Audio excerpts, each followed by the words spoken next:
not a lot, and that really encaptures the evidence. You need to have food, not supplements, mostly plants, wide variety of colour again. Avoid supplements unless it's prescribed by your doctor after a blood test, okay? And, really important, enjoy the conviviality of meals. Eat with friends and family. Enjoy that experience and those memories that that brings, because that's critical. So, I've captured a lot of what's in the World Cancer Research Fund, which is an international body, but this one here is the Australian Guide to Healthy Eating. And you can see there isn't a lot of difference between the advice for these. The Australian Guide to Healthy Eating also recommends a very high plant-based diet and dairy and the meat here, amongst the chickpeas and the nuts and the legumes and the lentils and all of that. So once again, we're hit by the colour, and that colour is critical for getting all those different nutrients. Down here in the bottom, hidden, and I should probably stand in front of it so you can't see it, are all the processed foods.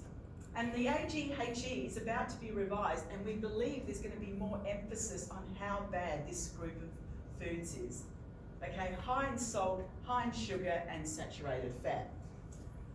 And finally, food and food traditions. Okay, Dorothy Day said, food for the body is not enough, there must also be food for the soul. Soul food is the food which sustains us both physically and mentally. And I have this picture here. This is my son when he was a lot younger. And there's a cake there that I made. And yes, dietitians do make cakes. And the recipe is my grandmother's recipe that she used to make when she used to work in a sweet stall back in Greece, you know, many, many years ago. And for me, this is one of the soul foods. We also have other soul food that aren't sweets. But it's a tradition that we make birthday cakes out of this recipe, and it's moulded to whatever the kids want at the time. And it connects us from previous generations to the present and to future generations. So don't forget to eat the food you enjoy. That's so critical. But make it good quality. If you like chocolate, eat chocolate, but make it good quality dark chocolate that you're going to enjoy. There's nothing worse than eating chocolate and not enjoying it and you're feeling guilty. It's wasted chocolate. Okay, well that's it. I'm not sure how close to time I've gone, sorry. But any questions? I'm happy to take any questions.